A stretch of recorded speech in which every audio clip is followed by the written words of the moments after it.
Hi, welcome into my studio. My name's Jason Morgan. On this video I'm going to be showing you how I paint this realistic rhino in gouache paint.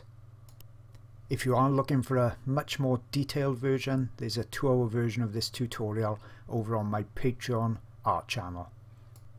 So this type of paint is a real easy one to use. It's ideal if you want to take something on holidays perhaps with you, because all we need to thin it down is just water. The paper I'm using is just a thick watercolor paper, so there's nothing special at all about the supplies. And if you have trouble with solvents or anything like that, perhaps you got allergies, this is a great medium to use.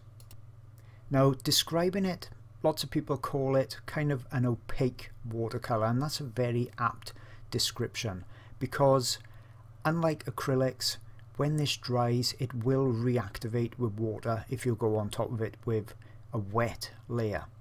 But if you're quite careful, and I show you that a lot in my detailed video, then you can overlay dark over light and light over dark quite easily really. It's just a few rules that you need to follow.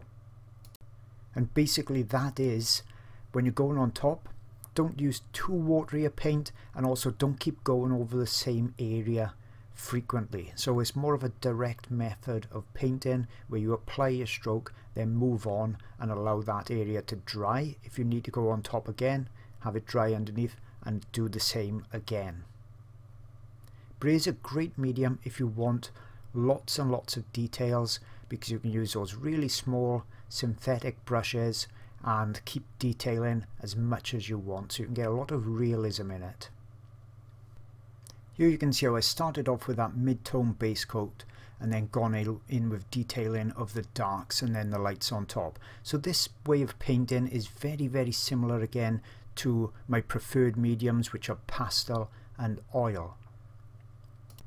And I just find that way of both drawing and painting much more intuitive. The highlights generally go on top of a mid or dark tone in real life, so it just seems to make sense to me when I use those mediums that they are doing it the right way around.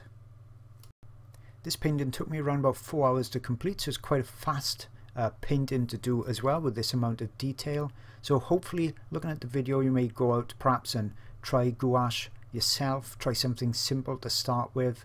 I think you'll be pleasantly surprised how you can layer those lights upon darks. Hope you've enjoyed it, and I'll see you all again real soon.